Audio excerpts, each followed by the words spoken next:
Hey everybody, this is Scott and welcome to a Saturday service. I am traveling and I have left all of my equipment at home, so I'm working off the bare minimum to get this out. Last week we had the service at the UU Church of the Verdugo Hills. We had a beautiful and powerful, like really powerful summer solstice ritual that really just was so intense and melted into our hearts in such a lovely way. We had 14 participants. It was a great ritual. It was a great time. I'm so happy with it. I was great to see both local witches and temple initiates and new folks who have yet to explore magic, paganism, and witchcraft. And so it was just a gorgeous ritual, and I'm so thrilled with it. Because of that, we didn't do a Saturday service. I wasn't here recording a video because I had a lot to plan on that day.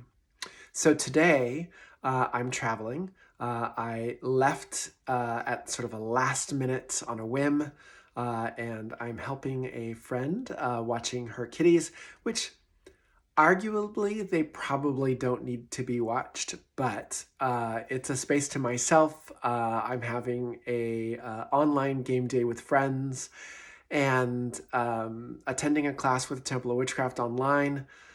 So I was going to be by myself anyways, pretty much online. And this was just a great way to get out of the house and go someplace new. And, you know, whenever you can take a little break somewhere, take a little break somewhere. That's my advice. So this week we have a new moon coming up, and new moon and what and where and all that sort of stuff like that. Well, we're in Cancer, so it's a new moon in Cancer. And I really felt as I was preparing for today, a couple of thoughts come up in my own mind, and I took those into meditation. So I did my practice of connecting between heaven and earth and opening my heart, making myself crystal clear, to receive my own guidance, the voice of my truest self, and pull some cards on that. And the new moon was the biggest message that I got this week.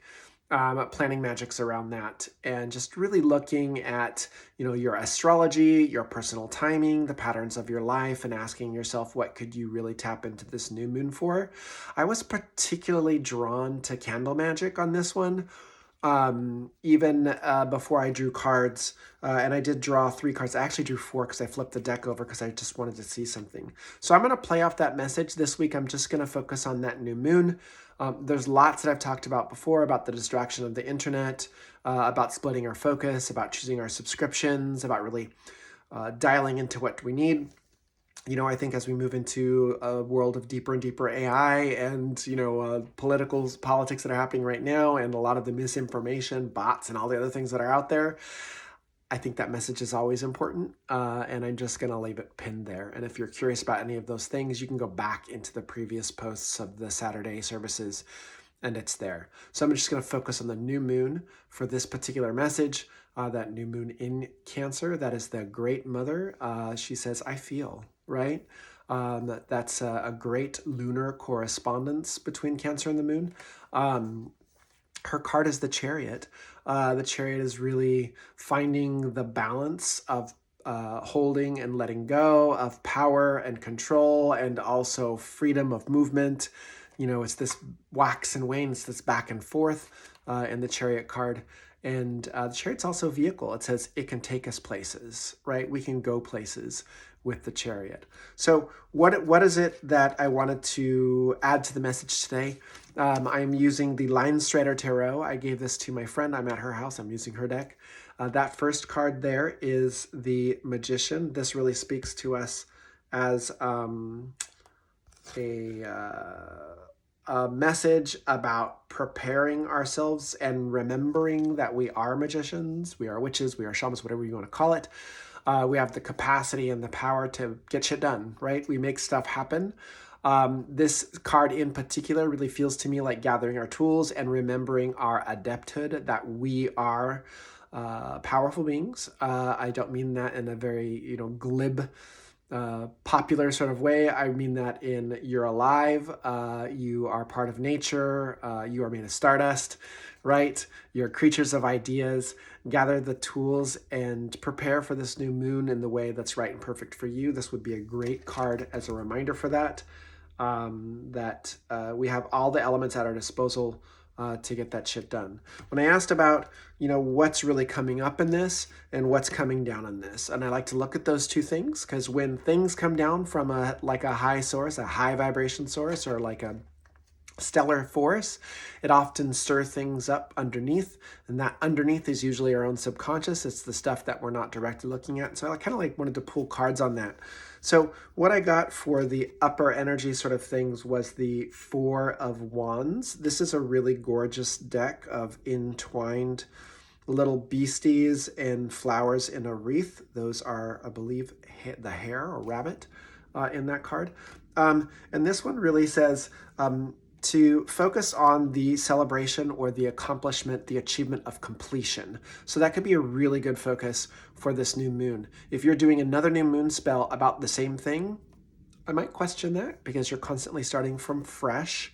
However, if you've done magic and you feel like things are moving towards that completion, ask yourself what you could do with this new moon that maybe you could bring in magically to complete that process. Like the extra bit that's needed. Maybe you need more money for the project. Maybe you need additional assistance. Maybe you need whatever it is, what this additional need that it is. I would look at this as a guidance card to say, call that in for you.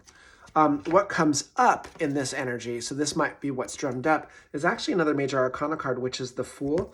I also love this one in the Linestrider. That is a fox.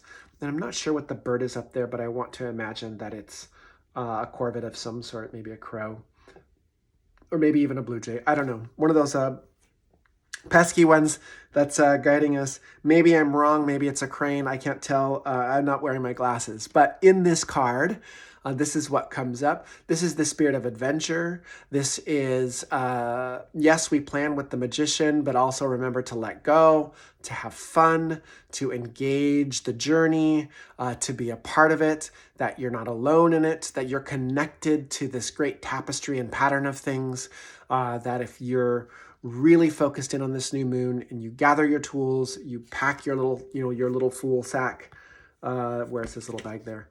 In the card. Oh, he's wearing a backpack in this one. And you prepare that. Then the next step is you've done the preparation work. You've done the spell. You've done the energy work, whatever it is that you're doing. If you're an energy person, I say energy work, right?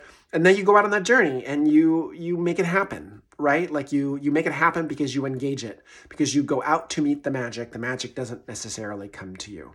And, I know we all have different abilities, and going out means different things for different people. I'm not dictating what that is, but I just did want to say that you work the magic or the magic works you. Finally, sometimes I feel like looking at the bottom of the deck, like what are we not seeing? Like what's the thing that might be antagonistic or might work against us that we're not considering, or just what may come out of left field? And I pulled the Eight of Swords on that one. And swords represent ideology and ideological thinking. This is often the blindfolded person sort of navigating through swords, the sharp edges staked into the ground. And this is really a reminder not to get lost in your darker thoughts. Dark is not a moral thing. I'm not talking about depression or any of those sorts of things. I'm just saying, don't go down the rabbit hole, right? Don't go into the warren of your mind and get lost in the what ifs and could be's and the probabilities of all the things, but especially watch the critical thinking, especially the negative critical thinking, because it's quite opposite of the Fool, right? If you've done the work of the magician to prepare for what you need this new moon, and you're focusing on what needs to be completed, that Four of Wands, right? Then you're ready for that Fool's journey. You want to watch that Eight of Swords, which is, did I leave the thing on? Did I remember to blah, blah, blah? What if this happens? What if that happens? Like all of those things in that blindfolded figure in that card, are like the potentials for dangers. So just watch that on this new moon. Consider this with the rest of your astrology. Pull your own cards, find your own intuition and guidance. Always weigh it all and see how it feels in your heart. Let your heart be your guide in all things. Tap into your truest love, feel that higher love, and I appreciate you. Thank you for watching. Thank you for all the new subscribers. I got new subscribers in the last couple of weeks. I appreciate that. I'm almost at 50. I'm such a small little thing, but I want to make it happen. This is Scott Smith. You can find me at starandstonellc.com. All of my links are there. I'm on Instagram. My business is on Instagram, all the things. So stay tuned. We will have another Saturday service next week. And check out some of the other parts of the channel. I got some bits on like little 3 and 4 minute videos on witchcraft and magic. I'm going to start to do some of those on Reiki. Just putting more out there into the pool of information. Lots of projects are in the work. Lots to come. So again, thank you for watching. Blessed be, blessed be, blessed be. This is Scott K. Smith. Have a wonderful week.